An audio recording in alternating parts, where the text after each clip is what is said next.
গতবারের ছাগলটার কথা মনে আছে, দ্য গোট, যেটার কারণে এই গণঅভ্যুত্থানের শুরুটা হয়েছিল। সে ছাগলটার আসলে কি অবস্থা, যে বিশাল যে একটা ছাগল ছিল, 12 লাখ টাকা দিয়ে কিনছিল যে। তো যাই হোক, ছাগলের কথা মনে পড়াতে আজকে আর এক জিনিস দেখলাম, যে আমাদের অ্যানি সাহেব, যিনি হচ্ছেন ওই যে কালকে না পরশু দিন কইলো যে হ্যাঁ প্রধানমন্ত্রীর ভুয়া ভুয়া বলছে, এটা কোনোভাবে মেনে নেওয়া হবে না। আজকে দেখলাম 32 লাখ টাকা দিয়ে গরু কিনছে, আর বার্ষিক ইনকাম 47 লাখ টাকা।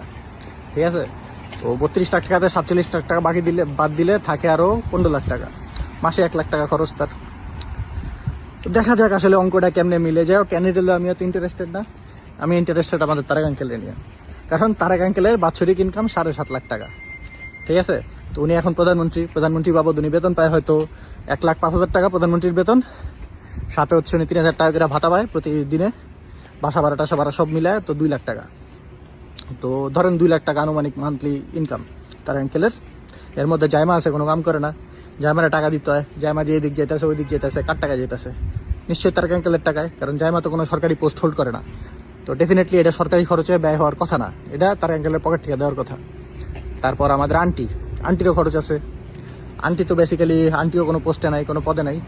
উনি কি ভাতা টাতা পায় কিনা আমি জানি না, বাট পাওয়ার কথা না। ঠিক আছে, তো দেখা যাক।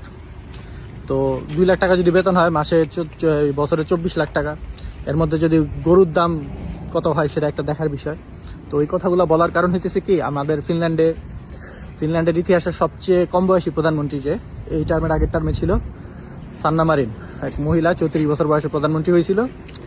সে হচ্ছে আপনার 500 না 600 ইউরো, বাংলাদেশি 50-60 হাজার টাকার মতো অতিরিক্ত তার ব্রেকফাস্টে খরচ করে ফেলছিল। মানে সকালের নাস্তায় 50-60 হাজার টাকা অতিরিক্ত খরচ করে ফেলছিল। কোন মাসে জানি আয়সা জনসম্মুখে মাফ চাইতে হয়েছে। জনসম্মুখে মাফটা শুধু চাই নাই, এটা ছিল ওনার ডাউনফলের কারণ। এরপরে ওইখান থেকে মনে হয় তার পদত্যাগও করতে হয়েছিল কিছুদিন পরে, বা জনপ্রিয়তা কমা শুরু হয়েছিল ওই জায়গা থেকে। ঠিক আছে, তো আমি আসলে দেখতে চাই যে কোরবানির সময় আসলে আমাদের এই কাহিনীগুলো চোখে পড়ে, যে ইনকাম হলো আপনার 40 লাখ টাকা দিয়ে রাখছে, গরু কিনে ফেলাইছে 32 লাখ টাকার শো অফের বিজনেস। ঠিক আছে, তো তার আঙ্কেলের গরুর দাম কত এটা আমি একটু জানতে চাই।